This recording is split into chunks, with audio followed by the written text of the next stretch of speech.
What up, what up, what up? Y'all know what time it is. It's time for the world's most dangerous podcast, the Next Man Up Sports Podcast. Sure. I'm your host, Bobby G, here with my brother from another mother shocking. How you doing? All right, episode 1, fun times. Episode number 1. First, I'd like to drop a line of big thank you to everybody who helped us get to this point right here. Hope we can deliver what you expect week in and week out. Anything you want to say to the people before we get into it? Absolutely. I just want to, same thing. I want to thank everybody that showed us support so far. That's made us believe that we can actually do this. We hope that we can reward that support with some content you guys really enjoy. I also wanted to point out that we chose to start on today, August 24th, in honor of Kobe Bryant, the late great Kobe Bryant. Because it's Kobe Day, we want to tell y'all that we're coming in with that same Mamba mentality, that we're going to be, working as hard as we can, as often as we can behind the scenes to bring you the best possible show that we can. But we might have a little bit more fun with it, yeah? Absolutely. Lots of good talk and good debate, good chatter. Going to bring you power rankings this week. I know we were supposed to do division previews, but forget 4 teams, we can do all 32. Omaha. Pull the paid man audible at the last minute. Yep, we're gonna go down the list 1 through 32. Let you know how we see it. Going into the seasons, not who we're saying gonna win the Super Bowl or anything like that. But going into the season, which teams are better than others. Right. We'll also do a little comparing with NFL.com to see who they agree with more. I can tell y'all right now, it's probably not going to be me. But I don't care what they have to say, because I'm right. Because I'm always more writer. Yeah, I'm always more writer. I'm always right. So I don't care what they have to say. All right, so I'll let you kick it off. I'm going to follow your lead on this one. You go ahead and start us off. Numero uno. All right, number 1 on my power rankings, I feel like is the most obvious number 1, and that's the Tampa Bay Buccaneers. I mean, they're bringing back not only all 22 starters from last year on offense and defense, but they didn't lose a single person, not a single member of the coaching staff. They didn't lose the ball boy. They didn't lose the dude that's, washing the laundry. They didn't lose anybody. And on top of that, they got the GOAT coming back. They had a full season, off season, which they didn't have last year, which means that they only got better. So I have them as a clear-cut number 1. You got to take the throne. That's how I look at it. You got to take the throne, and they didn't lose any pieces, so it's not like they had to go and find or fill a void somewhere. It was nah, we're good. We won last year in dominant fashion over a team that everybody was, was the reigning Super Bowl champs, and everybody thought they were going to repeat, and they beat them 31-9, and it's like, we brought back that exact same team. Yeah, they're the clear-cut number 1 for me. Okay. NFL.com agrees with you. They also have Tampa number 1. I disagree with both of you. Really? I have Kansas City number 1. I know Tampa's the reigning champs. I don't like to use the term defending because you can't take anything away from what they did last season. Right. But all the issues that Kansas City had on the offensive line, they addressed strong. It's still supremely talented on the offensive end. They lost Sammy Watkins, but all that means is McCole Hardman is just going to fill a bigger role. Fantasy, he's going to be my fantasy. He's definitely going to be on my fantasy team. Yeah. Still got Clyde Edwards-Helaire, still got Andy Reid, and of course you got number 15 back there. So that's my number 1. I mean, I can understand that. The Chiefs are a dangerous team. Again, they're a very young team with one of the most amazing quarterbacks I've seen with my own 2 eyes in all 33 years of life. I've never seen somebody do the things that he does. So I can definitely see how you could have them number 1. For me, it's that fatigue factor. They've gone to 2 straight Super Bowls. They're coming in this year healthier than before, but even at that, in their preseason, they've been very cautious because they got nipped by the injury bug a couple of times. Right. So I still think that they're just going to be too tired.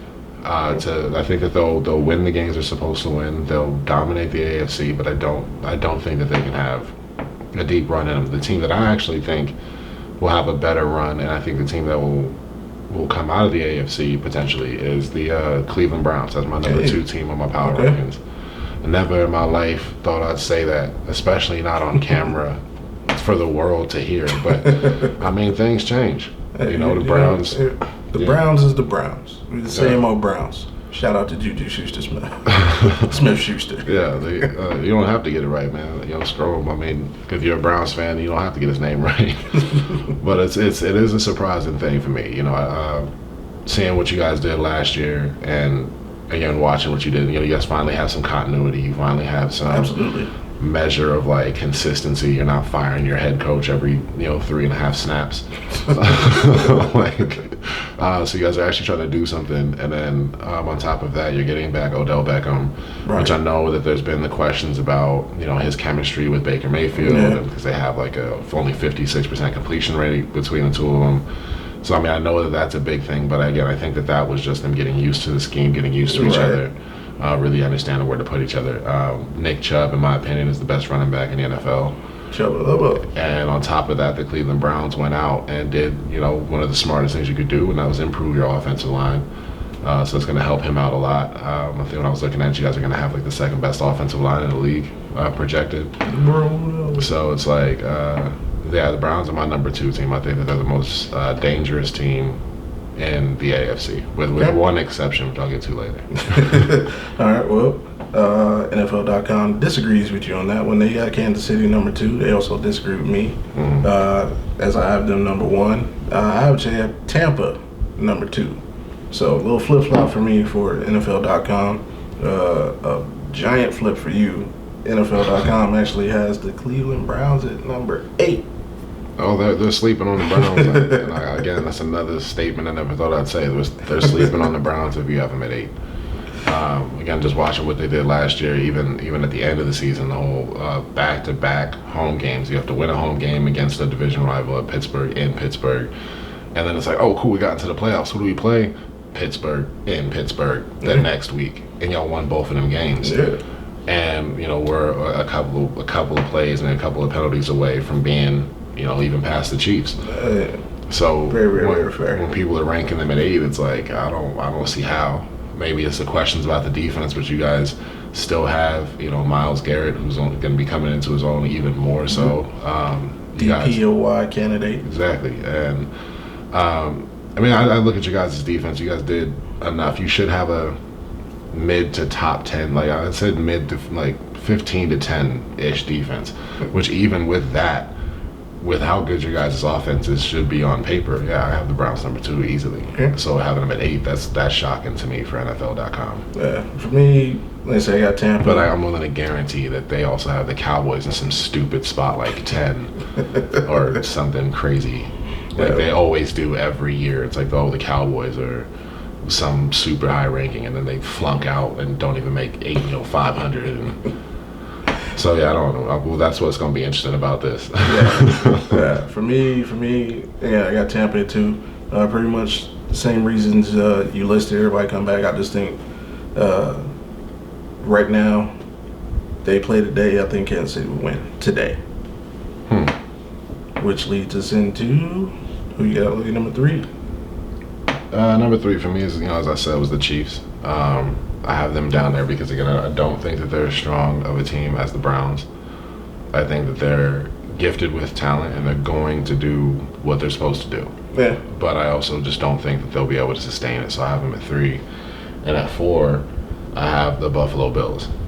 Again, they're in the now second weakest conference in the NFL in the AFC East. Really? Yeah.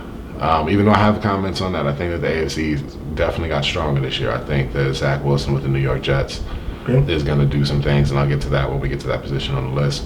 But I definitely think that the Bills are the 4th play. I mean, their defense is great, and Josh Allen, if he can maintain that insane, MVP form from last year. He played out of his mind last season. 4,500 yards. I don't think there was anybody, period, that thought he'd get anywhere near that.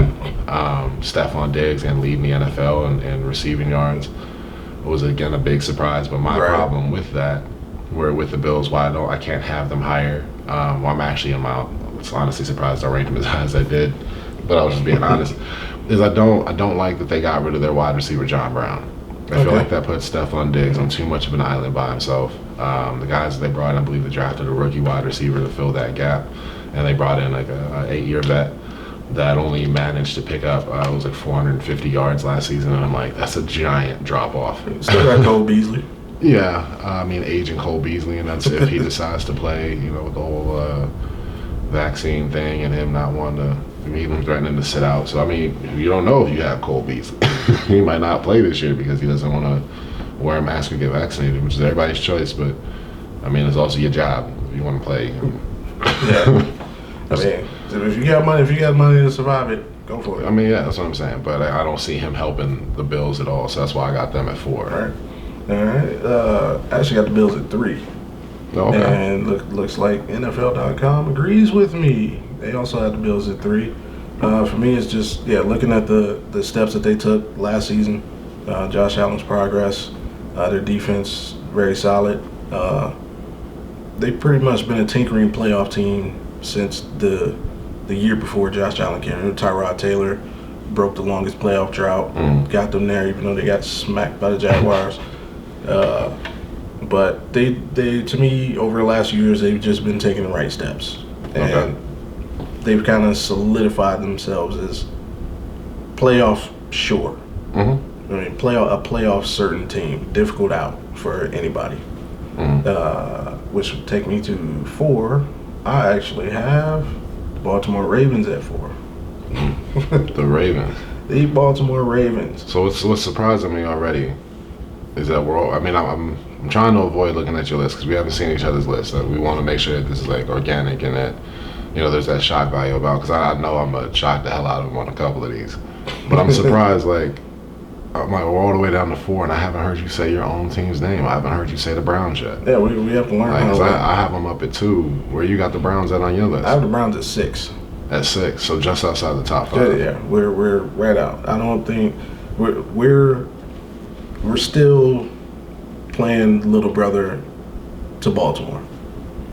We smacked Big Brother in Pittsburgh last season. Now we got to climb, the next hurdle, and that's we got to get middle brother. We're the youngest. The Steelers were older brother. Baltimore was middle brother. So now we got to smack middle brother. I think we can accomplish that this year, but going into the season, just based on experience, I got to get them in slight edge. I think you're just a little bit superstitious. No. Okay. I'll say it like Michael Scott from The Office says. You're not superstitious, but you're a little stitious. And I think that's why you want to have them outside. You want to keep your expectations low. But I'm telling you, man, you can have confidence. They'll be the number 2 team in the NFL. You can say it proudly. Be excited about where they finish in the NFL is, I hope they finish number 1. But like I said, going into the season, I got to be honest, got to be fair. I think that 6th spot suits them well. I mean, you're meaner to your team than I was expecting. I mean, and I gotta say that, especially with, again, looking at your guys' off-season moves this year, I was really impressed because I felt like you guys just got better. And again, keeping the core guys in and then getting some core guys back from injury and from COVID opt-outs, and so I'm like, I'm high on the Browns. I'm like, they're a good team. COVID opt-outs with Grant Delpit, who was our 2nd-round pick. He should have been the 1st-round pick, but he was there in the 2nd round. We scooped him up, tore his ACL in the preseason, so he missed his whole rookie year. Greedy Williams had a weird shoulder thing, so he missed the whole year. So we got guys coming back, and then we also picked up JJ3, John Johnson III from the Rams, and Troy Hill. So we picked up 40% of the Rams secondary. That's what I'm saying. Like, you guys got better. Yeah. And I'm like, that's why I'm surprised that you're not, higher. They got a gel. They haven't played a game together. Okay. So, we'll see how quick it takes them to gel. If they can come in, like I say, you get tested right off the bat. We got Kansas City week 1. Which is probably, from a completion stance, the most complete offense our defense is going to see all year. Yeah. So we'll see how they perform in that game. If they can come out and kind of hold Kansas City in check, I think that's a strong message going forward. If we get kind of run out of the building, it's week 1, you take your lessons, you can move. So it's really like a win-win in that game, no matter what happens. Best case scenario, we win it. Right. We win it and shut them out. Now I think that'd be a terrible thing, because then you get overconfident. So yeah, just if you guys just won the game, and I think that's a possibility for you guys.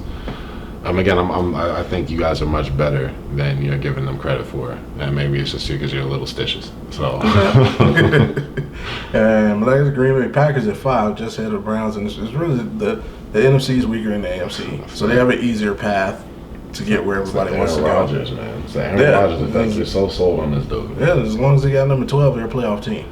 At least. So, I mean, we're not far off on this one for the first time on the list.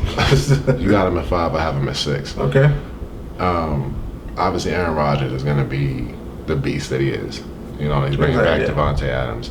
But when I look at it, I'm like, yo, I mean, everybody knows he has a foot out the door. Everybody knows that this is his last year. Yeah. So as much as I don't think he'll throw games, I also don't think he's going to go as hard. Like he's not gonna want to give that organization that he spent 30 minutes on live television roasting. Just, dude, I've watched so many sports interviews in my life. That is automatically a classic for me. But he's also not gonna want to give the next franchise a discount. So you don't want to give them a discount. There's no one that's gonna. It's not a ringer. If he does not statistically perform. Oh, no, he'll perform. I'm just saying he might overthrow Devontae Adams in the Super Bowl. Oh, no. That's a locker room fight. That's a locker room fight right there. Because now you're messing with my money, and I also have a foot out of the door. You better put that joint on my chest, bro. I don't see it, man. The Packers, I think, will come out of the NFC North. I think that's a given. Yeah. I mean, it's not as much of a given because the Minnesota Vikings have, what's going to be on paper a really, really good defense, and they do have Kirk Cousins and Dalvin Cook, even though Kirk Cousins is still yet to really impress me. He's the litmus quarterback litmus. Yeah. So before I jump down to Minnesota, because I have them much further down on my list. Before you get to that though, me and NFL.com actually have the complete top 5, identical. Not team for team, but we have the same 5 teams in the top 5. So what? The ones I don't have in there, I don't have the Packers and the Browns, but I had the Bucks, the Chiefs, and the Bills. You got 3 out of 5. So to round out my top 5, I mean, you don't know what my 5th one is, man. You don't know what my 5th one is yet. Well, I guess it's none of those, right? Never mind. Yeah. Damn, that was stupid. You gave it away. All right, my 5th pick. My top 5, my number 5 spot in my power rankings, and this is after a ton of research, a lot of watching film, a lot of research, looking into it, cross-referencing it.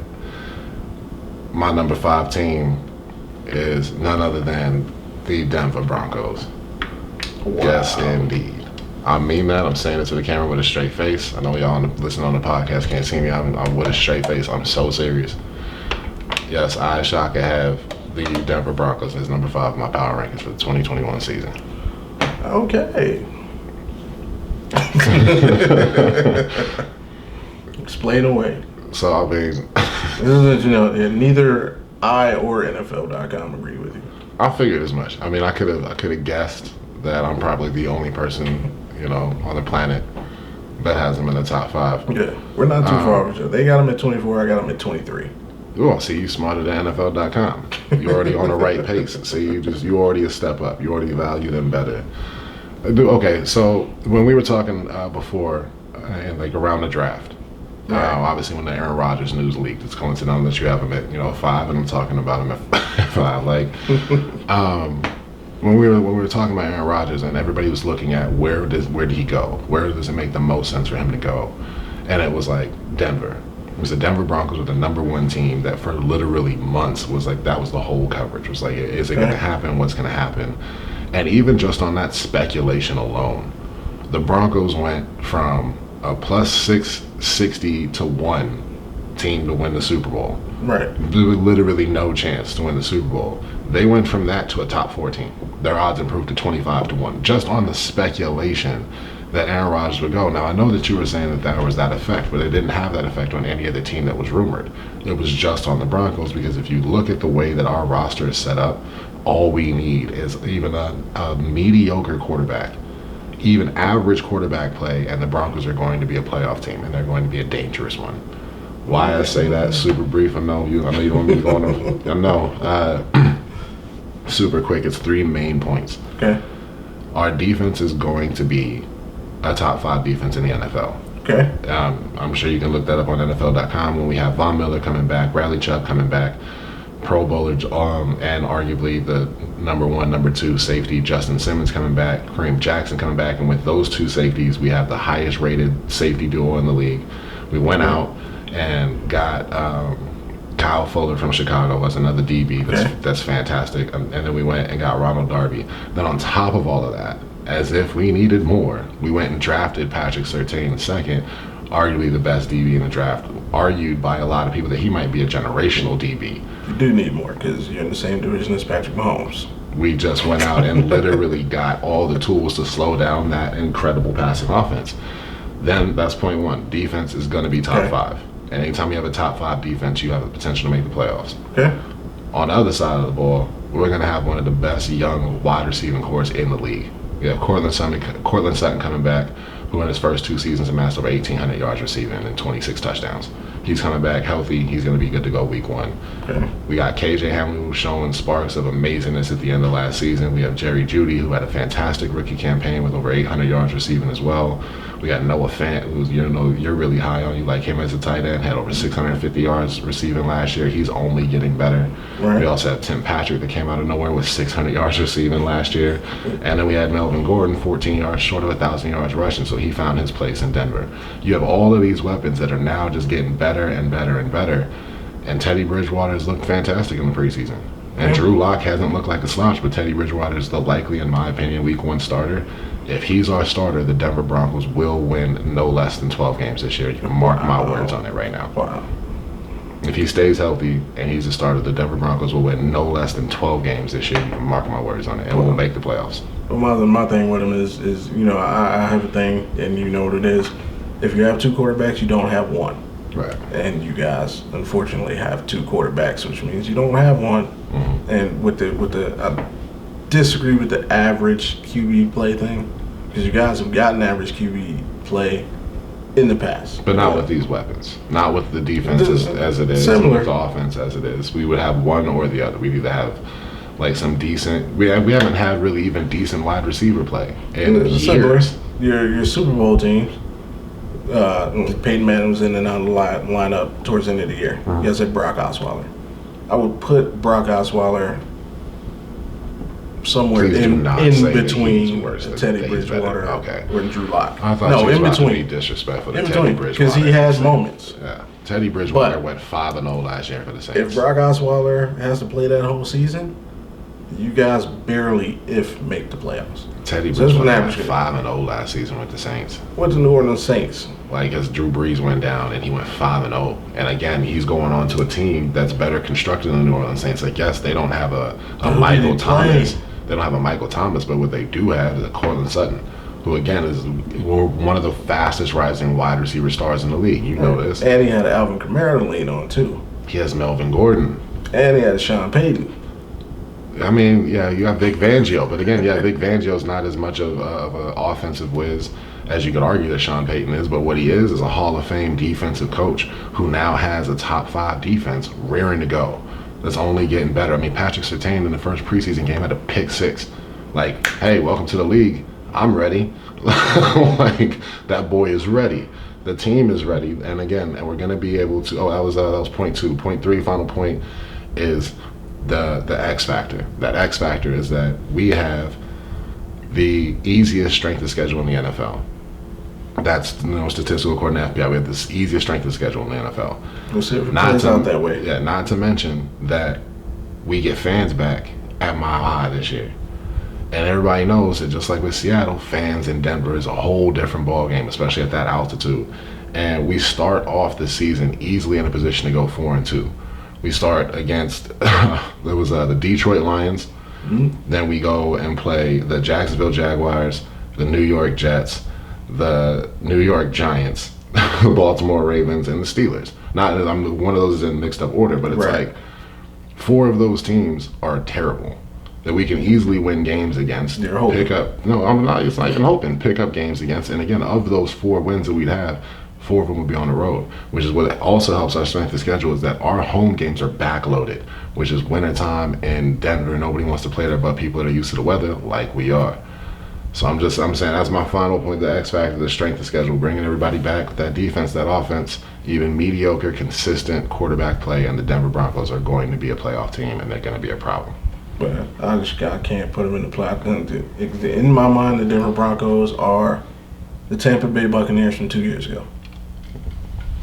Loaded roster, no quarterback, 7-9 season. That's best case scenario. I can't say, man.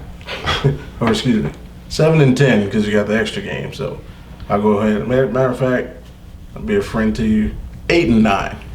Wow.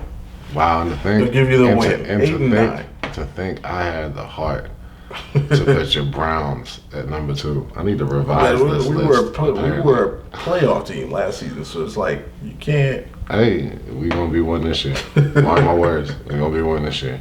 So go ahead. Who you got up next? At 7, I have the Tennessee Titans. Yeah. I wanted to rank them higher. I can't rank them lower. I still think that they're definitely going to come out of the AFC South. I don't feel like that's even going to be a challenge for them. Okay. I mean, the AFC South is devastated right now. You have the Texans that are going to be the worst team in the league. The Colts are dealing with, whether or not Mr. Glass, Carson Wentz, is going to be able to stay on the field, or if he might, I don't know, step on a blade of grass, twist his ankle. He's practicing. Again, I don't know. A bug might fly in his eye, and then he's blind for 3 months. It would probably be 4 to 16 weeks, given their stupid timetables. So yeah, the Titans are gonna run, and then you got the Jags, obviously, which are gonna be they're definitely in rebuild mode. But so the Titans, in my opinion, should have 6. They should go 6-0 in the AFC South. I don't see a realistic reason why they should lose to any of those teams. Yeah. Especially when you get Julio Jones. Now I wanted to rank them higher, but I couldn't because I'm like, I don't think that the Julio Jones trade is as impactful as everybody else does. I don't think that they got worse by any means. Right. But I don't think that it's like, oh, now they're in another stratosphere. It's right. They're still going to be a run-heavy team. They're still going to be pumping the ball to Derrick Henry and then running off a play action. What they have now is a playmaker. Right. So that's something that'll be huge for Ryan Tannehill late in games. Yeah, late in the if season. you have to come from behind or you have trying to get first downs to end the game. Yeah. Now you have a go get it. You got to go get it. Just throw it somewhere, you go get it. So I think the Titans are 7 because again their schedule to me is easy because they have 6 W's just now. They started the season off with 6-0. So not as high. I got them at 9. But pretty much same reasons. Derrick Henry's Derrick Henry. He's going to do Derrick Henry things. I don't know if they grown man around like they're rag dolls, absolutely, like they're in space while he's still on Earth. But this season we do get the matchup I think everybody wants to see, and that's the Rams Titans.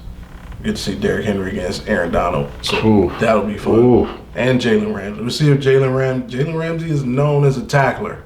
He does tackle very well for DB. He's going to have to make career choices. And I'm excited for that matchup because, again, we're talking about power rankings and that the LA Rams for me. Speaking of that game, I have the Rams at 10.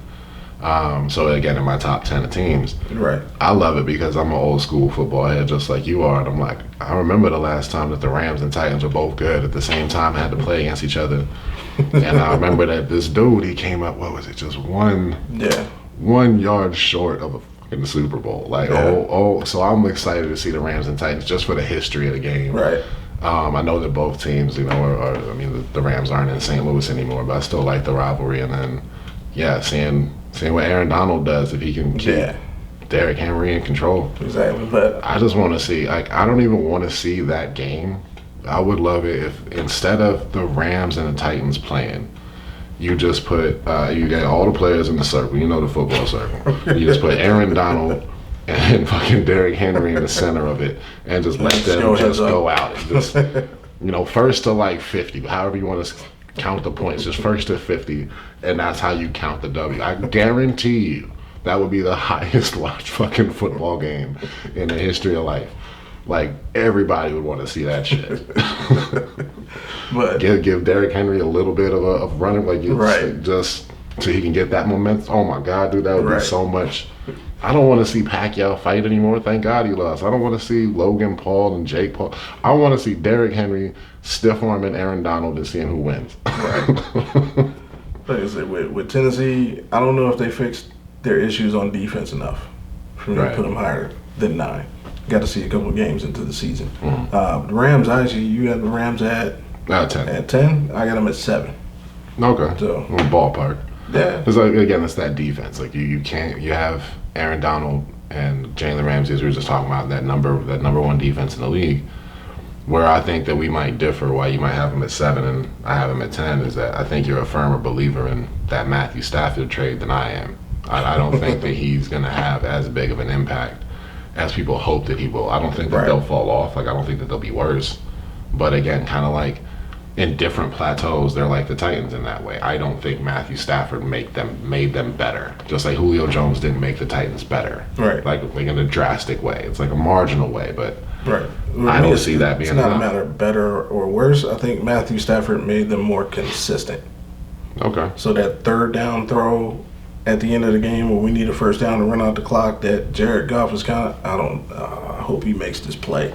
Yeah. I think Matthew Stafford can make that play. I just don't. I mean, again, he never impressed me in Detroit. I know he didn't have nearly the weapons in Detroit that he has now. I mean, he did have fucking Megatron. But I mean, I don't know. For me, I'm hopeful. I'm hoping that Matthew Stafford has a good season, and I mean that because, again, he's one of these quarterbacks I feel has just been dragged his whole season, his whole career. And like Sam Darnold, over in Carolina, I'm kind of hoping that maybe if you got them out of like a bad situation, getting Darnold, out of the Jets and then getting him out of the Lions, if maybe that actually can show what these guys can do. And it's like, especially for Matthew Stafford, I'm like, you don't have a choice. Like with that team, if you're not instantly successful, there's no more excuses for your career. Right. Like, and also Sean McVay, I think if they don't make a deep playoff run, he's definitely going to be on the hot seat next season if he's still there. Right. Because now it's like defense was the issue. Kind of bolstered the defense. Defense got you on. You lost Todd Gurley. Yeah, you restructured the offense. Had Cam Akers and a bunch of other guys running back by committee doing your thing. Quarterback play. Not getting good quarterback play.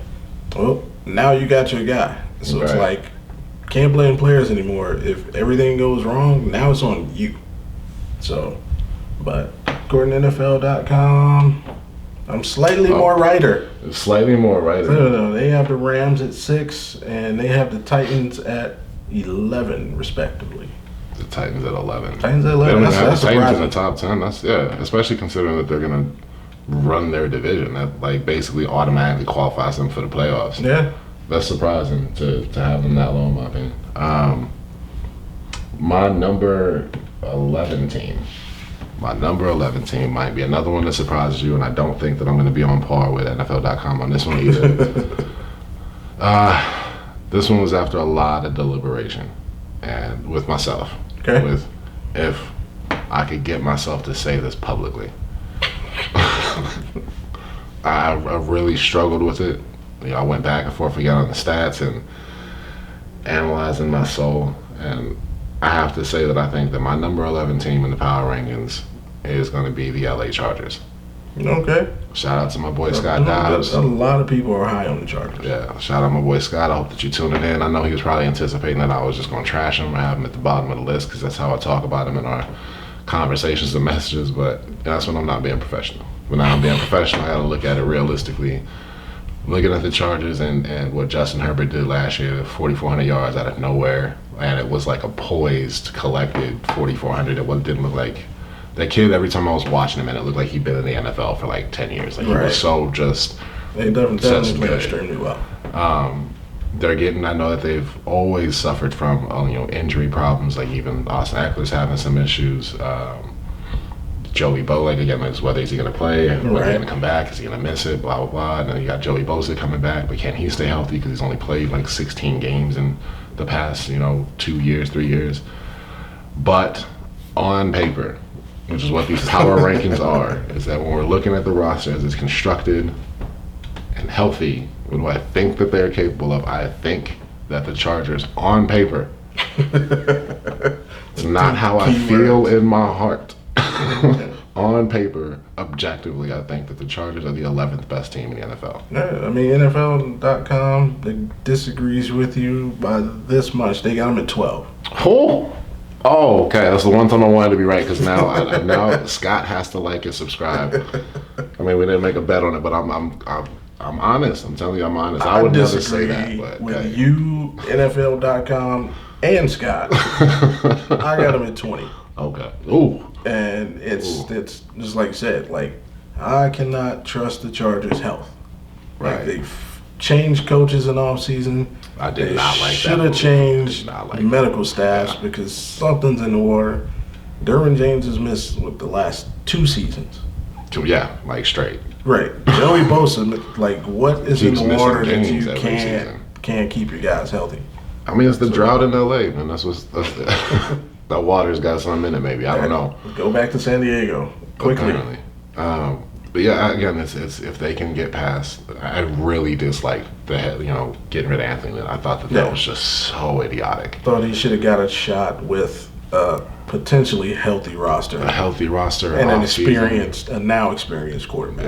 Yeah. So bringing in a new face, again, it puts a big asterisk for them next to me at 11. It's the on paper thing, and realistically, the next all 4 of the teams I'm going to talk about right now that I would have next, and we'll go through them one by one. But these are teams that y'all have to know. It's my 11 through 14 all have asterisks, and it's that. 12. Yeah. So 12, 13, 14. These are all asterisks because it's the health thing. These are teams that on paper should be great, but on the field, right, they can't stay healthy. Things happen. Or they get hurt in practice, or they slip in their shower, or their girlfriend, hits them in the face with their buckle. I don't know. Like, these are teams that just have, like, whatever. So my next team up would be Dallas. And I hate that I said that too. That was another soul-crushing decision. Because on paper, the Dallas Cowboys should be the best team in the NFC East. And that's not saying shit. Because the team that won it last year only won 7 games. And nobody in that division got better in the offseason. They're all just still a dumpster fire. Like, the Cowboys got better enough. Did they get the quarterback back? Did they? Because he's having shoulder issues now and throwing the ball, and so now you're gonna have that issue with him, and everybody's always gonna be concerned about his ankle, how that's gonna affect his mobility. Is Zeke Elliott, gonna realize that getting more piercings in your face does not help you hold on to the ball and stop turning it over? Best linebacker in the draft. They did. Ask the Baltimore Ravens what a good middle linebacker can do for you. Bobby, that's what I'm saying. This is what what I'm saying, because I know you feel this way too. We can talk all day about the Dallas Cowboys roster. It's on paper, it's like, God damn it.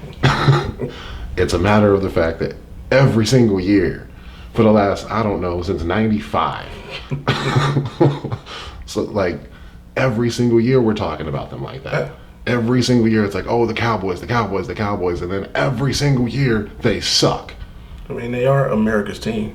If America was just the state of Texas. Exactly, thank you. And a bunch of weird people outside of it that, like, don't know anything about sports, but somebody showed them a big blue star and they're like, oh, pretty. And now they're Cowboys fans. Like, on paper, they should be the 12th best team in the league. I hate saying that. I know I'm already off with NFL.com because they had... Yeah, they got me slightly more writer. Slightly more writer. You got them at 12. NFL.com has them at 20. Oh, I got them at 17. That makes me... Both of you guys make me happy. Because that's the one pick on the entire list. Even more so than the Chargers. I'm like, I don't want to do this because with the Chargers, it's who knows how much the no offseason affected them. Who knows, with a lot of teams. Right. So absolutely. With them, it's like, yeah, you have a couple of guys like Joey Bosa and Derwin James that have injury problems, but it's like, does anybody else? Right. Can the rest of them stay together? Can the rest of them work? With the Cowboys, it's not even that I give a shit about their injuries. It's that I'm just so tired. The thing with them is, can you not get down 14-0 5 minutes into the game? Yeah. So you can establish your running game. It's just like, I think that's essentially what happened. The coaching staff is always bad. I don't think that they know how to use. It's it's so many things about the Cowboys that, again, it's like I don't want to have them as high as I do, but just looking at the way that they should play. Yeah, you got to stop somebody. Yeah. This is like when they played us. I mean, and I know Cowboys fans were excited. It was 14-7. The Cowboys are on the Browns, and then the next thing you know, it's 38-14. Like, yeah. Can he run the ball? No, because you're down 1 billion points, which is why Dak Prescott was averaging almost 400 yards passing a game. Yeah. But if they can get 2 more stops per game this season, I could see them winning somewhere between 8 to 10 games. 8 games. 8 to 10 games. That's all they would need in that shit ass division. That's all you need is 8 games. I don't know about this year. The Skins got Fitzmagic, man. Washington football team. Excuse me, the Washington football team. That's not your fault. No, okay. Sorry if I offended. It's not your fault, because that's actually something I wanted to briefly talk about with the Washington football team. That pissed me off when it came out that the Cleveland now Guardians were able to basically change their name in a crowdsourced thing with the city of Cleveland from the Cleveland Indians to the Cleveland Guardians in 6 months. The Washington football team announced that they won't have a new name and logo until next season. Yeah. Bro, how racist was your organization that it takes you 2.5 years to think of anything that's not Redskins? Like, it could be other factors. You don't know. Oh my God. I'll tell you what controls a lot of this stuff is these guys right here. Yeah. Merchandise. If they can't get rid of that merchandise and it's just like Ocho Cinco or any NFL player when they want to change the name or change the number. Yeah, they gotta pay for it. Exactly, which is bogus. And that's saying the football team doesn't have enough money to probably pay that for, but I wouldn't want to if I didn't have to. I'm just saying. I got the Washington football team. Unfortunately, I have them in my top 20, but we'll get to that. 'Cause I don't want to spend too much time talking about their name change or whatever, because it's a frustrating thing for me that it's taken them this long to think of a different name. Like there's I don't know, go back to calling them the Washington Bullets. I don't know, take the NBA name from it. I don't. That's what I'm saying. I don't care. There's other names. Like there's a billion, trillion names you could possibly think of, and you can't think of one. Who is in that marketing department? It's difficult. Who's in the even if you don't want to change the colors because then it's just an easy reprint of a different name. Right. Who is in your marketing department that? Like, seriously? Anyway, I don't want to start a rant about the Washington football team. 13? My 13th place team, again, another asterisk, is the San Francisco 49ers. It's if they can stay healthy. I actually, if I had any kind of confidence that they could stay the majority healthy for the majority of the season, they're actually my dark horse team to represent the NFC in the Super Bowl. I think, again, the way that their roster is constructed, they have that potential because they have enough, like a good enough defense to mess with a lot of teams, and the way that offense looks, again, it's all about if you can stay healthy. I think that they need to start Trey Lance immediately because again, he fits that offensive scheme so much better. He even showed it in the preseason game where it's like, yeah, he got off to a slow start, but then once he's getting his legs back, that system is like built for him. It was built for him before he got there. It's not built for Jimmy G. With that, something new in the 49ers just popped in my head. There's an old saying. But no, NFL.com disagrees with both of us. I also have them at 13, but NFL.com actually has them at 9. So they have them in the top 10. See, they're banking on, and that's what I was saying. Like they're banking on them staying healthy. If they're staying healthy, you can't look at them and not be scared as another team. My issue with them is there's an old saying. Maybe you've heard it. Everything that is once was. You ever hear that? Yeah, I thought you were gonna recycle a joke and be like, your team has 2 quarterbacks. No, they have not. No, with them, everything that is once was. I'm gonna tell you a story. It's a story about a very good football team. They were a couple plays away from the Super Bowl. They had a quarterback that got hurt. They had another quarterback, a young quarterback, a more athletic quarterback that fit the offense a little bit better.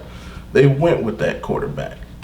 Fast forward, that team ended up with the number 2 pick in the draft because that quarterback took the franchise in a downward spiral. Named that team the San Francisco 49ers with Alex Smith and Colin Kaepernick. Alex Smith and Colin Kaepernick. You are in the exact same position right now with Jimmy G and Trey Lance. So I'm not really sure how good is it going to work out the second time? Yeah. I mean, that's touche. I hadn't thought about that. So it just popped up. I'm like, wait a minute, I've shit. seen this movie before. Yeah. I think we're both right then for having him at 13. Even to take it further, even to take the extra step, that team also relied on its defense. Yeah. Relied on the running game and the short passing. Like they literally mirror that team. Yeah. It's a good point. So look out, Shanahan. You might be on the hot seat unexpectedly. Yeah. Might make it to the Super Bowl though, because that's the other thing that team did. So that's why I'm like, if they stay healthy, that could be the same mirror. And then the question comes down to, can Trey Lance close it out where Colin Kaepernick could? If they switch to Trey Lance at any point during the season, they're throwing away the season. To me, they're saying it's over. That's interesting. So we both have the Niners at 13, disagreeing with NFL.com, but at least we're on the same page. I don't think that streak is going to continue. I think we're one and done. Because my next is the Minnesota Vikings. I touched on them briefly earlier. Again, it's another asterisk team because you have Kirk Cousins, Dalvin Cook, etc. Like Adam Thielen. You have the number 2, number 3 ranked defense in the league last year, coming back healthy. And they picked up some guys in the drafting guys that are returning from opt-outs. They weren't hit by a lot of those, but they're still getting some good bench guys back, some good veteran guys back. So again, if the Vikings can stay healthy, they could easily challenge for the number 2 spot in the NFC North with the Packers. Right, I can see that. That's fair. So again, it's just a big asterisk. Can they stay healthy? Because that was the thing that held them back last year. Their offensive line just got decimated. And then it was like, now you can't run the ball as like you want to with Dalvin Cook, and Kirk Cousins is getting hit I think he was a top 5 most sacked quarterback last year for the first time in his career, and he played in Washington. So, now if they get healthy, then I think that they have that potential. The NFL.com has you slightly more righter. Slightly more righter. I want to get like a meter for that, man. I want to get like a clock for slightly more righter.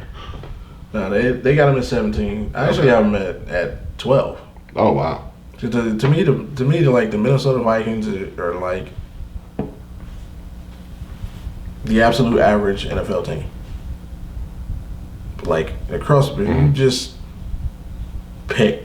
Like, all right, take an average quarterback, decent receivers, solid running backs. Like they're completely average. I mean, Dalvin Cook is he's a great back, but I mean, just the team as a whole. I get what you're saying. Like, they're not, and even at that, when you watch their games, there's nothing about them that you're like, even as another team, I feel like you have to be worried about. Because they seem very containable. Yeah, it's like it wouldn't surprise me if they went 13-4. It would not surprise me if they went 6-11. So if they could be that drastic of a swing, how do you put them at 12 when I got them at 14? And I think this year is more closer to 13-4 year. Oh, okay. I can see this season. I see them winning like 10 games, 11 games. I can see that because again, Aaron Rodgers is gonna fucking phone it. Aaron Rodgers he gonna discount, double check often. Like number 15 for me. It's going to be the Pittsburgh Steelers. Them, it's not really an injury thing. Okay. I only have the Pittsburgh Steelers. I'm sorry, Brandon, in advance. I have the Pittsburgh Steelers at 15, and I really don't want to have them that high. In my heart of hearts, like I'm like, yo, the Pittsburgh Steelers are probably like the 25th best team in the league. Wow. In my heart of hearts. No, I'm saying because I'm looking at it and it's like, okay, how are they not? You have if you take away your guy, which I know is going to be a big thing. Like, well, take away Mike Tomlin. What they have is an old 39 and looks like it quarterback who's not mobile. He doesn't have the cannon anymore. He's not shaking off defenders in Big Ben. Your backup is not ready at all for that team or for that division, especially as that division is set up right now. He would if he plays a game, the Pittsburgh Steelers need to just get ready for rebuild mode because they've given up. And then I look at it and it's like, yeah, your defense, the defense for the Steelers is always going to be good. Right. Like, it's just, that's the culture. Exactly. That's what's expected. Like, the same thing with the Patriots, why it was so shocking last year. Is for 20 years, it's like we have a culture of winning, period. We hit 10 games, Right. or all of y'all are fired shit. The Steelers, it's the same thing. It's like, no, we are a defensive team, so you can always know their defense is going to be great. But they have a garbage offense. They had literally the worst rushing attack in the NFL last year. They had the second worst rated offensive line in the NFL last year. They had, I think it was the third worst passing attack in the NFL last year. They were garbage. The passing attack was the running game. Bro, they were garbage. Give me 1 second. I'll pull it out. I want to make sure I'm getting this 100%. They were garbage. And what they did in the offseason did not make them any better. And that's the big problem for me. They were the last undefeated team. I don't care what I said in the offseason. I'm talking about it, but they were the last undefeated team last season. Yeah, no, they were. The Steelers' offense finished 25th overall last season, 15th in passing, and dead last in rushing. I knew it wasn't third from the. No, it was the last. Yeah, but still, you have Ben Roethlisberger. Like, shout out, kudos to Ben Roethlisberger. I'm not gonna talk about his past, but whatever. For making up some salary cap room for them to go out and get some guys. Yeah, but again, be jobless. Yeah, but again, it's like, that's why I'm looking at the Steelers and I'm like, I can't rank them higher than 15. I don't even want to rank them that high because that offense is terrible. Yeah, they went and drafted Najee Harris to try to address that dead last in rushing from last year, that abysmal rushing count. Like, Derrick Henry, not even Derrick Henry, I think it was Alvin Kamara finished with more rushing yards than the entire Steelers organization. Yeah. Like, that's shameful. So you go and get Najee Harris, who's like, fantastic, good job. You picked up a generational potential running back who's going to have nowhere to run. We were just talking about Dallas and what happened with Zeke. Like, when he came into the league, right. What made him look so amazing, because he was amazing.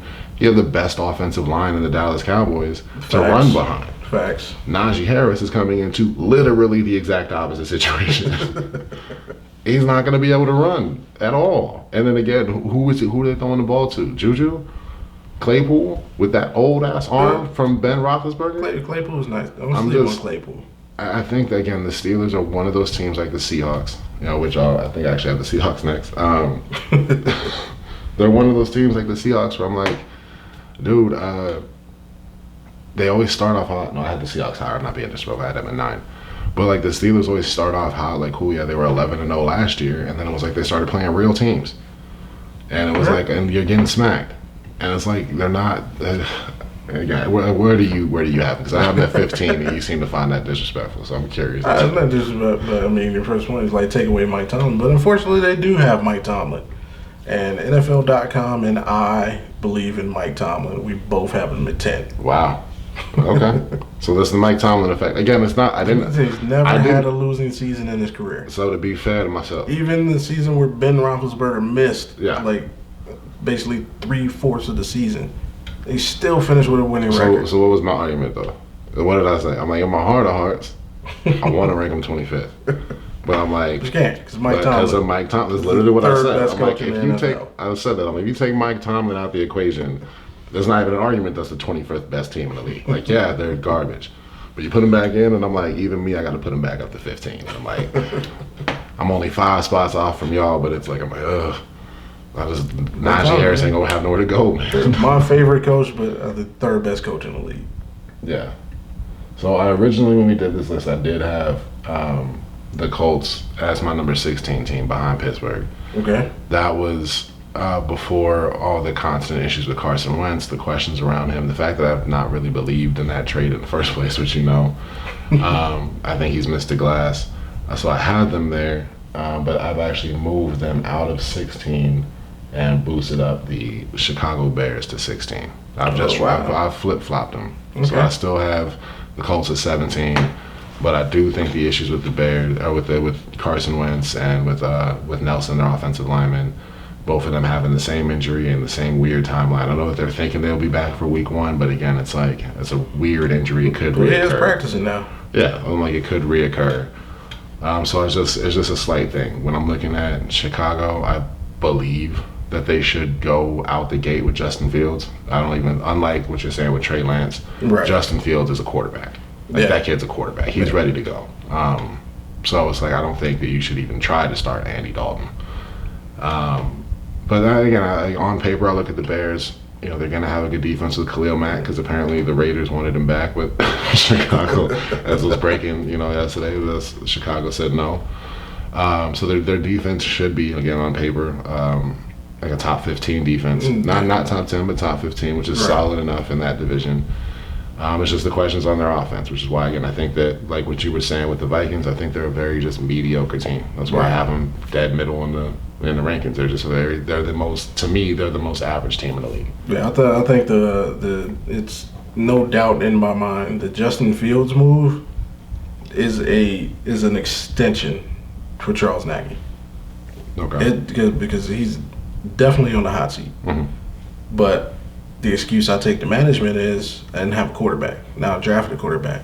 He needs to sit for a year, which gives me now another year to coach. Because if Justin Fields plays, and if he shows any kind of promise, but if the team kind of isn't if they're just losing, getting bye-bye. Exactly.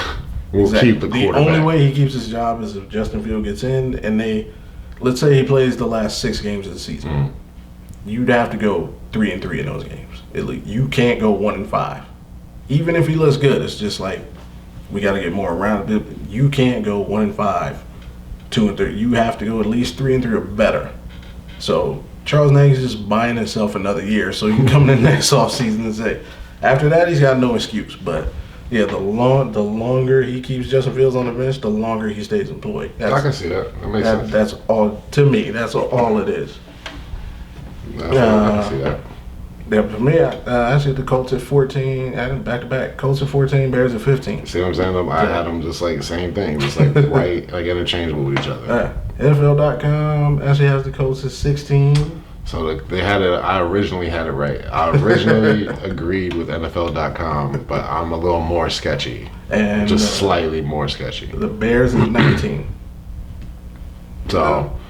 I'm not too far. I'm feeling like when we get into this part of the list, I feel like we're going to be very close on a lot of these. Yeah, there's a bunch of interchangeable teams. These are all the mid-level teams. The top 10 is always, the top 5, these are the teams that are yo, you should win a Super Bowl. You have everything in place to be playing for a Super Bowl. Whether you get there or not is up to you, obviously you, but there's no excuses. Right.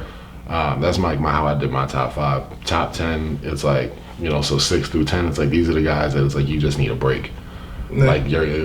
These are the teams I'm one call, one way or the other, and that's the difference between, the Saints and the Vikings kind of, who's in the Super Bowl shit Yeah. So when we're around this 11 to 22-ish range, I feel like we're going to be very close in a lot of these because these are all the teams that are they have potential, they could win, they could make the playoffs.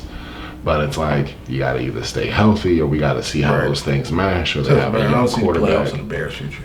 Yeah, not this season. Definitely not this season. And again, the Colts, I don't think they'll make it in. I don't even think that they'll get the wild card. I think they have a chance. Because they'd have to shoot for that final wild card. Yeah. And I definitely going 6 or 7. I definitely see, again, with no bias, I see 3 teams going out of the AFC North, and I see 2 teams coming out of the AFC West at minimum. And that's the Chiefs and the Broncos. And again, the Chargers as my 11th ranked team could be that other team. But again, that would make it kind of, I know that they can't get in, but because we have to obviously still have the AFC East, which would be the Buffalo Bills. Right. I don't think that they're sending 2 teams. I think that's a 1-team conference. Same with the AFC South. That's just going to be the Titans. So you have just the Titans, just the Bills. Right. I see 2 or 3 teams coming out of the AFC West and definitely 2 or 3 teams coming out of the AFC North. I'm not seeing them sneak in there. I don't see the Colts even making the playoffs because where do you fit? Where do the Colts fit? They'll be competing for the 7th spot. Yeah, because the only, and again, I know I can say this in one way or another, but it's you're realistically going to have to hope that you are competing with Denver or the Chargers for that final spot. Because if it's the Steelers, that's Mike Tomlin. He gonna get that spot. So and those are realistically the 3 teams that you'll probably have to be dealing with for that final playoff spot.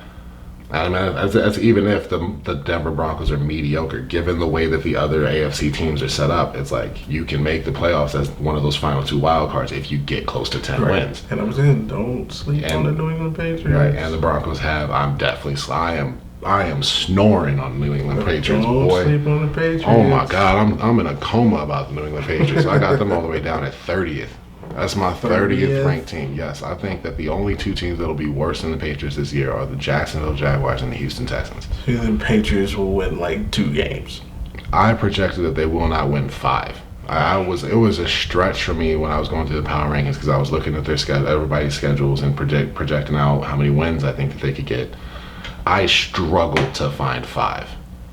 Wow. Like realistically, I'm like, yo, just get ready for the lottery. Just get ready for the lottery. Just get ready for the draft. You know, like hope that you can get the number 1 pick. Play for next season because the Pats are going to be terrible. NFL.com heavily disagrees with you. They have the Patriots at 14. They're high. And oh my God, they're high. I have the New England Patriots at 18. There's something else in that water, man. I'm telling you, is that vodka? Oh my God, what are both of y'all thinking? They set with the moves they made. They spent the most money in NFL in free agency, and they used that money to set Cam Newton up for success. They got him. They got him seen. But Bill Belichick loves 2 tight end offenses. You know this, and they went out and got the 2 top tight ends on the free agent market. They already got a great running back by committee game. Somehow they still have Sony Michel and James White. That's where both of them have been in the NFL for like 40 years. Yeah. And they got this rookie in there. Oh my God! You see him break off a like 92-yard run. Oh no, I missed that one. Oh my God! I'm sorry. I'm trying to find because I have some notes on how just absolutely garbage the Patriots are going to be. But they're going to have some notes for you during the season. Because they're just terrible, dude. Again, like last year, they had like the worst passing, like the second worst passing attack in the league behind only the New York Jets. Like they had no running game either. They were a bottom of the NFL. I think they finished last year again in like the bottom of almost every statistical category, both in offense and defense. Yeah, it's a miracle that they won. Most affected by COVID. Like if there was a team that COVID affected, they have the most complicated offensive system to learn. Like again, come on, Chad Ochocinco, who's a great wide receiver, couldn't even get on the field in New England because he had difficulty learning the system. Cam Newton just turned 32. Man, he had 2,600 passing yards last year. Yeah, 2,600. He had 8 touchdowns. Also missed games due to COVID. He had a quarterback rating of 47. Like, dude, their best wide receiver had 729 yards, no touchdowns. Best tight end had less than 200 yards. They only had 2 receivers have more than 500 yards. Like, and their running back didn't even amass 500 yards. Cam Newton was second in the team in rushing. Like, these are all horrible stats, and the team didn't get better. And they got ravaged by COVID, and they had the most defensive opt-outs. The only chance that they have of not thoroughly sucking this year is if they turn to, I don't know, the Buffalo Bills and plead with them that they'll give you Bill Belichick for Josh Allen. And then, I can see the Patriots being, the 14th ranked team in the league. And because that's how goddamn unridiculous, like how unlikely it is that the Patriots are going to be anything but garbage this year. 4-pack of monsters. New England Patriots win more games than the Denver Broncos. It's a 4-pack of monsters. 4-pack of monsters. All right, then I want to. Or whatever your. I'll take a hand of the Jack. Huh? I'll take a hand of the Jack. All right. See it, folks. Patriots will finish with a better record than the Broncos. All right. Yeah, that's not gonna happen. That's what's never. I'm telling you, don't sleep on the Patriots, man. Oh yeah, I'm definitely asleep on them. Best coach, who you got next? At my 18 spot, man, I have I think probably my second biggest shock of the list. I don't think you'll think it's as big of a stretch as the Broncos, definitely, but it is a stretch. At 18, I have the New York Jets. Yes, I do. Yes, I mean it. Yes, I'm saying with a straight face, I think that the Jets, on paper, could be the 18th best team in the league. Why I'm saying that is because I thoroughly believe in Zach Wilson. All right. Now, I didn't before. I didn't know him. I didn't used to watch college sports because I didn't like the no pay to play thing. So I like that they're doing it now. So I started watching, and I watched his highlights. I watched him play. I watched his pro day a bunch of times. I couldn't stop watching it. Like when you first look at the kid, and this is why I wasn't sold on draft night. I'm like, man, he looks like who Disney Studios would pick to be a quarterback. In a high school musical movie. Right, he's a pretty boy. Just like pretty boy QBs. He doesn't look at all like quarterback. Then he puts that helmet on, and oh boy, watching him play his film it's insane. My closest comparison, I think, and I say this honestly, I think he's a combination of Russell Wilson and Aaron Rodgers. Wow. And then they brought in a great wide receiver for him to be throwing the ball to. I think, and again, they also brought in Mike LaFleur on the offense, who's going to help them with that outside zone run scheme that he got from Kyle and Mike Shanahan. I know he went to BYU, not USC or. I don't care. Like, that doesn't matter to me. That doesn't matter to me. I'm talking about what I saw, the way this kid moves, how he recognizes the pocket, he doesn't panic. Even when he's breaking the pocket, he's keeping his eyes downfield instead of just tucking and running like Lamar Jackson does, where it's one read and run. Right. He's still doing the same things literally I watch Aaron Rodgers do and Russell Wilson do. I won't go as far as make the stretch to say Patrick Mahomes because there's nobody that does what he does. So let's just stop myself there. But those other two guys, it's like, yeah, they break the pocket, they look, they stay poised, they have a cannon. This kid has a cannon for an arm. Okay. Pinpoint accurate. So I think that the Jets are going to be a fun team to watch. Their defense is terrible, and they didn't get better. Their defense is absolutely terrible. So I don't think that they're going to win a lot of games intentionally. But they're 18. They're not going to win a lot of games, but they're 18th best team. I feel like as I'm saying this, I can see people just like you, just like, wait, what is he? I'm talking hella shit, but I'm like, yeah. No, it's. I think that they'll win a lot of games by accident. I think that they're gonna have a very explosive and very fun to watch offense with Zach Wilson and the weapons that they brought in. Even as we were talking about with Sam Darnold, Sam Darnold never had the weapons that they've given to Zach Wilson, both through the draft and through free agency this year. I would agree with that. Zach Wilson has weapons. So they're going to have fun. Like, there's going to be shootouts because, again, that defense is, I think it was like it wasn't the worst ranked defense. It was 31st. Right. But, I mean, that's second runner-up, ugliest chicken class. Remember, that's not really they defended a Hail Mary man-to-man. Yeah, so the defense is but that's what I'm looking forward to, is that whoever they play is going to be just shootouts because the defense isn't going to stop anybody, but other teams are going to struggle to stop the New York Jets, and so it's going to be fun. Getting stopped. I mean, obviously, I don't have them at 18. I won't even say this. Yeah. I don't have them at 18. I got them at 28. 28. The Jets win 5 games at best.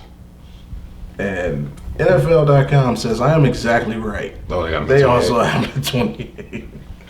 But no, again, I think they're in a tough division for a rookie quarterback. I'm gonna offend somebody if I say, "Oh, I got at 28." You got 2 games against the Bills. You got 2 games against the Patriots, which I know you don't believe in the Patriots. But if you don't believe this, he's got his entire defense coming back. Nobody's opting out. And Bill Belichick actually literally annihilates rookie quarterbacks. Like, so those are 4 games that are just. We'll see who Zach Wilson is after all 4 of those games. You don't gotta tell me I'm not going to defend him as much as I'm gonna defend the Broncos. But I'm just saying it's gonna be fun to watch. Like, he's gonna be a fun guy to watch. You got a 19. 19. I have, unfortunately, the Miami Dolphins. I don't. Again, this is one of those teams. Unfortunate. Because I don't think that they're that good. Okay. It's on paper. That's fair. This is the on paper part of me. Yeah. Again, it's like, on paper they should be good. I'm not a huge believer in Tua. Yeah, I don't think that they're going to be a good team at all. Like, I would be. Again, obviously I have the Patriots finishing dead last in AFC East. I'd be surprised. I'd be honestly surprised if Miami won more than 7 games. 7? I'd be surprised. I have them right at 7 games, like 7 wins. 7 and 10. And I know they went, 10 and 6 last year or whatever, but I just don't. I don't think that they're a good team. I'm slightly more 50. I got them at 11. Wow. It's because their That's defense slightly more. their That's a defense lot is more. strong, and I like Flores. I think their coaches. I think they have he's a very good coach. Okay. He's on the way up. I think their defense makes up for a lot of. Remember, two games last season where he didn't even throw for 100 yards. They win both of those games. That defense is that, and one of them was against the Rams, who have a legit defense. Yeah. Their defense couldn't even out-defense the Miami Dolphins. I mean, that's I can see that. Right. Again, I can't see him as 11, but I can see it. They'll sneak. I think they'll be competing for that 6-7 playoff spot. okay. Where's NFL.com got him? I'm curious. NFL.com They has the don't have Miami him at Dolphins at 11. 15. So we're even on that. Yeah. We're evenly Yeah. wrong. And I think that all of us are wrong. I'm willing to bet that, again, by the end of the season, Yeah. Even though the I'm not a Dolphins huge, are going to be in the huge bottom 20 of the league. Yeah. I'm not a huge believer in Alabama quarterbacks in general. So who runs up? Oh, yeah. I mean, But Tua is, he's only left-handed quarterback in the league.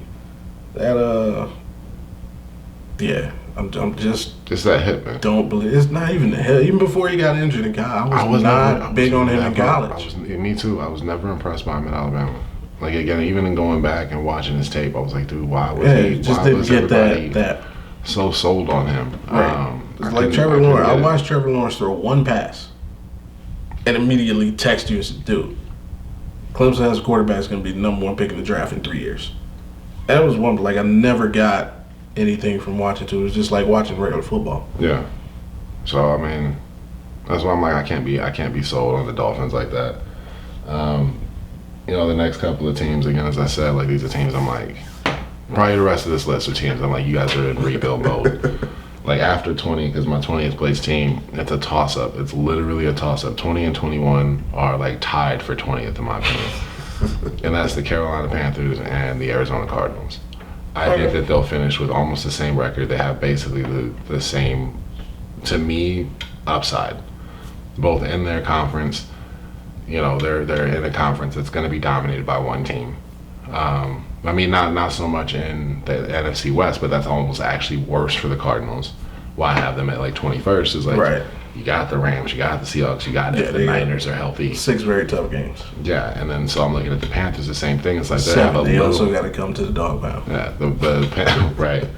The Panthers have a slightly easier schedule in that they only have to play the Bucs twice, and the rest of the NFC South is in kind of shambles right now. Right. But they also do have an extra road game this year because of the extra game. So it's like, these are two teams, and I'm like, you guys have tough roads, but you have talent. Like, obviously, Carolina's getting Sam Darnold, and then he has Christian McCaffrey to throw the ball to. Yeah, well, I want to see what he can do. I mean, it kind of toss up who has a better talent around him right now, he or Zach Wilson. But I like DJ Moore. I like Curtis Samuel as a combo, and of course, CMC. Christian McCaffrey is what he is. If he's on the field, he's the best running back in the league. So I'm interested to see what he can now do. Okay. Where do they got Carolina and Arizona ranked? NFL.com. What's it? Actually, I got Arizona at 19. Oh, yeah. So you're right. We're right in the same wheelhouse. I got Carolina at 22. So, yeah, they're just kind of battling it out a game here or there. NFL.com actually has Arizona at 18. So Okay. I'm slightly more lighter. Okay. And they got the Panthers down there at 27. Damn. So they're not as high on the Panthers as we are. But again, like, it's not really that I'm agreeing with you. It's not that I'm high on them. It's just like they have potential, like, on paper. But can they stay healthy? The biggest factor for the Panthers, which I'm sure nobody's sold on, even NFL.com, is Christian McCaffrey. Right. So if Sam Darnold shows any glimpse of what people thought he could be, and Christian McCaffrey stays healthy, right, they could be a very interesting team. For me, honestly, man, the next like 10 teams on my list, these are teams I'm like, you guys are in full rebuild mode. Like, don't be excited about this year. Don't look forward to the season. In terms of like hoping for anything, just get ready for next year. Just kind of chalk it up that this year's done, even before it starts. It's okay. Kicking it off, top of the list. I'd want to put them lower, again, from a heart standpoint, because I absolutely hate this team. I've hated them my entire life. I have to. I'm a Broncos fan. I want to put them lower, but I can't, and that's the Vegas Raiders. Yeah. I know I'm in Vegas, so I'm sure that this is going to go over well. But yeah, I'm a Broncos fan. At me if you want. We can go all day. But yeah, I got the Raiders at 22 because they disappointed me. They didn't do enough things, in my opinion, in the offseason. They instead focused on building a nightclub and a football stadium because that's what you think of. Gotta hit that up, too. I mean, I know it's Vegas. Of course it's Vegas, so of course we do shit like that. But it's like, yeah, that's exactly what I was thinking of on a Sunday afternoon, was going to a nightclub. And that, anyway. So, yeah, I got them at 22.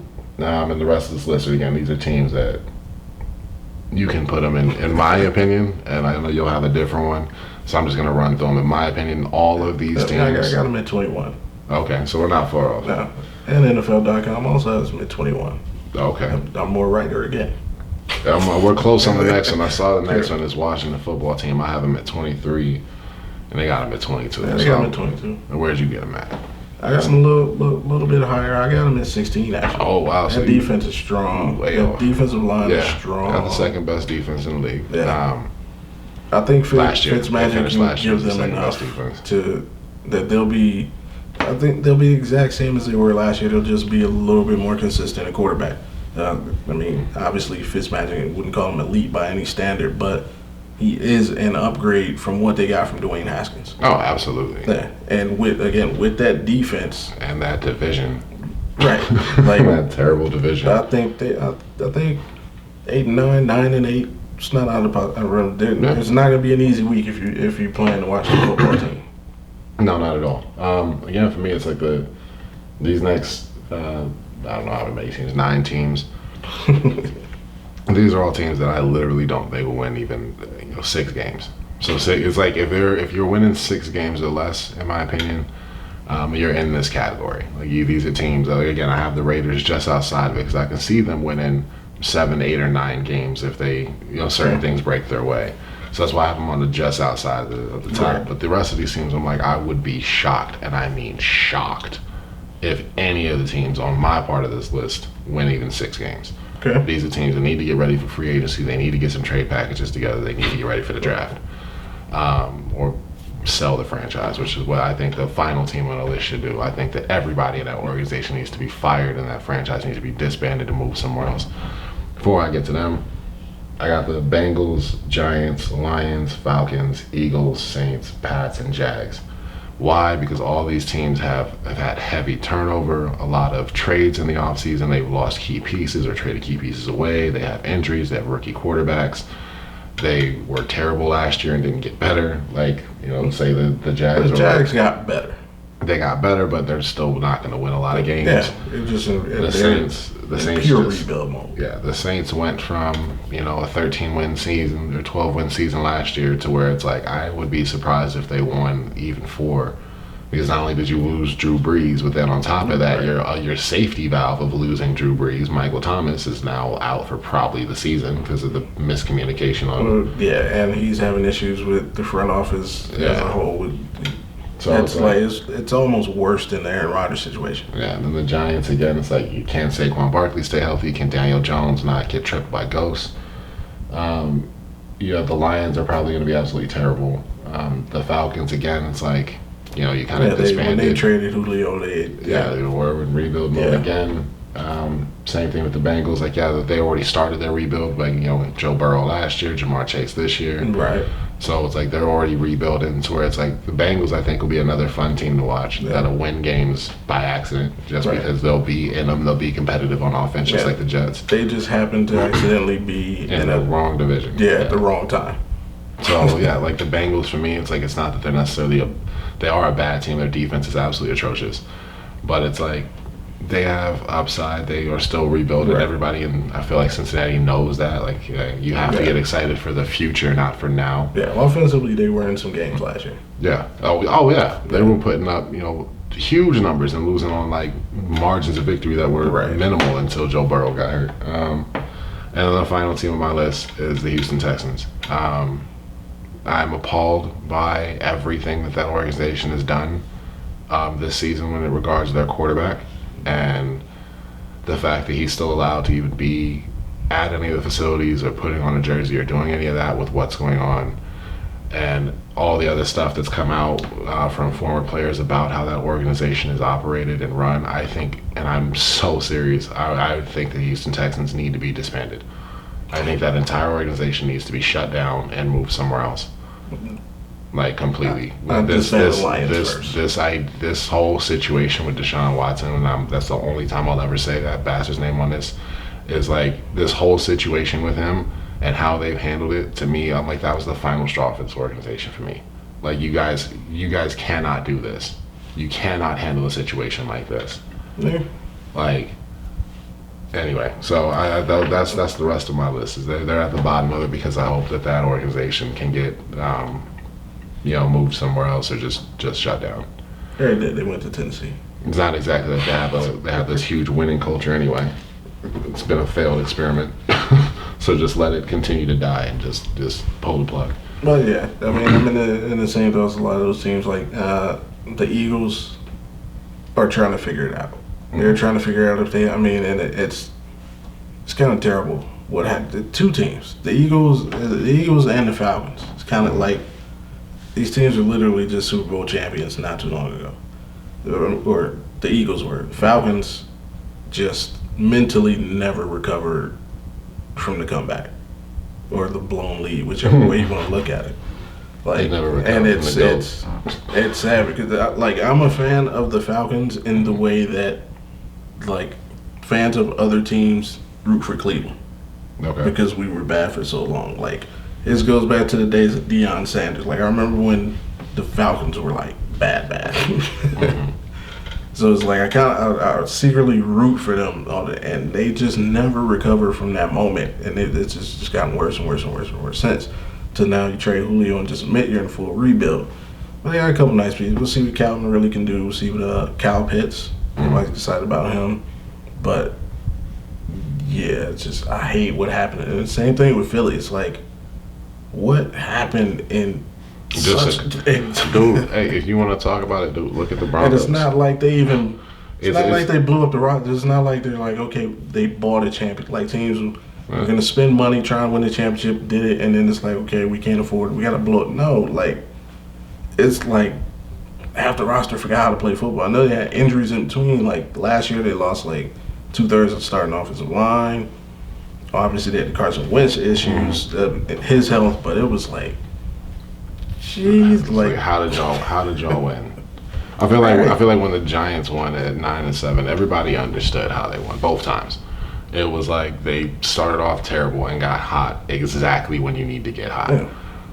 With the Eagles, agreeing with you with the Eagles and Falcons, it's like, dude, what happened? Yeah. Like, y'all won, you were good, and then like, you win the Super Bowl, you have a young quarterback, you got talent that you have under contract. Like, they literally, there's nobody going there to free. They almost like the Bucks. They could bring everybody in. Like, what happened, dude? Mm-hmm. But playing the Bengals will see if Joe Burrow can get protected. The Jags, I just want to see what Trevor can do. I just wish he wasn't in Jacksonville. Yeah, it's must see TV.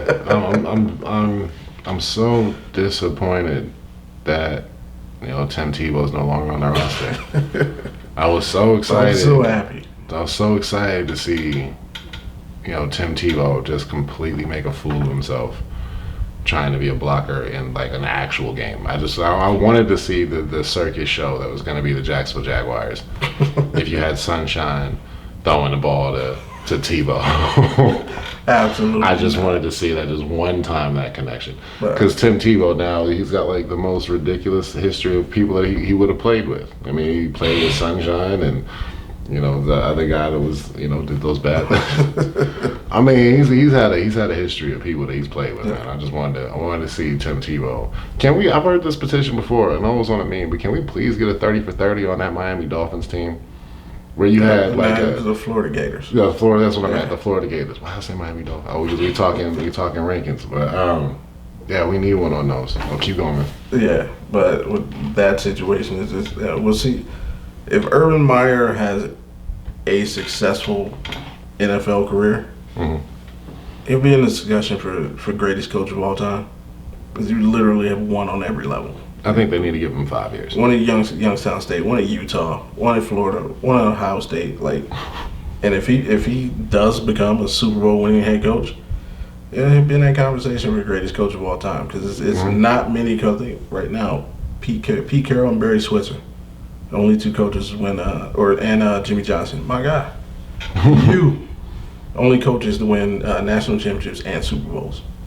So see if you can join that club. That'd be interesting. Saban couldn't even do it. Saban was a terrible NFL coach. That's why he went back down to college. He knew his role. Yeah. And then the Detroit Lions. The Detroit Lions saved my Cleveland Browns from being the worst franchise in the NFL. When everybody thought it was us, it was really Detroit. People just couldn't see past us because at least we never had the talent. We blew a lot of draft picks. We made a lot of wrong picks. Johnny Manziel made a lot of mistakes, fired a lot of people along the way. But dude, you had Matthew Stafford. You had a competent quarterback. You've had Megatron. You've had Roy Williams. You've had Barry Sanders. You've had players in your franchise's history. Gone 0-16 twice. Yeah, and just like how have you gone defeated? And you're twice? In a cold weather city, and you play indoors. And have gone defeated twice. Yeah, so we covered up a lot of Detroit's ugliness. So now that we're good, everybody can just look at them now. Yeah, they're in for a rough season. Not as rough as obviously the last place team, but it's going to be a rough season for them. Yeah, the golf years. So it goes without saying, but I mean you can say it if you have anything to speak on who your last team is in the power rankings. It's Houston Texans. Yeah, there's not much to say. Like I said, you're pretty much like you said with that situation. We'll let it play out. But you have issues when arguably one of the best players in your franchise's history, J.J. Watt, apologizes to your quarterback for wasting a year of his career because effort isn't being given. Yeah. You have. You then trade away. Right, you trade away the best player. Stephon Diggs. Buffalo shipped off a number 1 pick, gave Vikings a number 1 pick for that. We gave a first rounder for Odell Beckham. You can't get a first round pick for DeAndre. Come on, bro. Because they're not even trying. They're not even trying, and that's the whole thing. And you trade him for a running, the most I know running backs are devalued, so that's how we got Chubb in the 2nd round instead of having to trade back into the 1st. But you trade for a running back? Come on, man. Okay, so what? So wrapping up the power rankings, and we've gone over all the teams. Now that we have an idea of what we think that the teams are capable of. Again, this is not what we think that they'll finish. It's not. Right. It's just what we think that they're capable of, given their roster, their coaching staff, their schemes, their playbooks, etc. So with all of that, now that we have the power rankings set, we know where we stand, especially with each other and with the NFL.com. I'm keeping mine. Mine will be up on the website. Y'all will see that I'm right at the end of the season. We can do a competition on that. I'll be more writer. Yeah, we can do a competition on that, on who's closer at the end of the year. I'll put something together for that. And you guys can track that on the site. But I want to wrap up the show asking you to give me 2 bold predictions that you have for the season. Because you always have the best bold predictions. So I want to hear 2 bold predictions. Predictions, I'll go not surprises. It would not surprise me if the New England Patriots won the NFC East. Wow. Over. If they beat them. I'm not saying they run away with the division, but it wouldn't surprise me if they won the division by a game. That would shock me. That would thoroughly shock me. It would not surprise me if the New York Giants won the NFC East. That I see is more important. Saquon Barkley can stay healthy. Yeah, that I still think that whole division is just up in the air for anybody who wants it. Exactly. But if that guy can stay healthy, and I mean, it's really, I don't want to say live up to the hype because he had an amazing rookie year. But if he just does what he does, and Daniel Jones can not fumble as much, they can sneak up on Washington, Dallas, and Philly. Okay. All right. I mean, what about you? I can't. For me, I feel like I already put a couple bold predictions out there, so I'll just reemphasize them. My first bold prediction is obviously I think that the Denver Broncos, the Denver Broncos will make the playoffs. Will win no less than 12 games. That's my first bold prediction.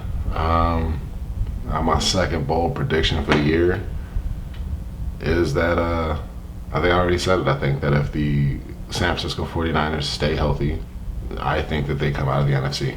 I think that the San Francisco 49ers, if they can stay healthy and figure out how they're going to run their offense and who's going to be their quarterback, that's my other bold prediction. That's my dark horse pick. I think that they have what it takes to come out of the NFC. So I think their door's closed. So we'll see. It's like I get why you draft Trey Lance. Yeah. Jimmy G can't stay healthy. When he is healthy, you're a Super Bowl contender. But he can't stay healthy. But also in that same vein, this is why rookie quarterbacks never won a Super Bowl. So that's why I say if you go to Trey Lance, you're basically saying the season's over. You're just playing for him to get experience and try again next year. So I think that that's my dark horse pick, man. Yeah. All right, so wrapping up the Power Rankings. Next episode, we are going to be discussing our top 10 teams, NFL teams of all time. Top 10 teams of all time. We're going to have maybe some different opinions on how we qualify those, because I know that for my man Bobby G, he's going to require that these teams have won the Super Bowl. For me, I might have a team or two. I might have a team or two. I might have a team or two that I'll make an argument for. That I think is one of the great top 10 teams of all time that did not win a championship. Again, so I'll leave that for the episode. Honorable mention. I'll leave that for the episode to see if how I can make these arguments work. Again, this has been the inaugural episode. If you guys liked the episode, we would love it if you'd hit that like and subscribe button. If you have any content that you are curious about or any list that you want us to put together, please let us know in the comments below. You can go onto the website, find our contact information. You can send us an email for any ideas that you guys have for shows coming up. We'd love to hear your thoughts. We'd love to bring you the content that you want to hear, not just the content we think you want to hear. So please reach out to us, whether it's through social media, like, subscribe, comment, whatever you can. We're here. We love to respond back to you as quickly as we possibly can. And again, I cannot thank y'all enough for the support that you guys have already showed us, for tuning in tonight. And we look forward to bringing you as many great episodes as we possibly can. The next one coming out this Friday. And again, it'll be on our top 10 teams of all time. I'll leave it up to Bobby. Again, just thank everybody for support. Smash that like button. Don't forget to subscribe, and we'll see you next time. All right, love y'all. Thank y'all for tuning in to the first ever official episode of the Next Man Up Sports Podcast. Looking forward to doing a lot more with y'all. Take care. Peace.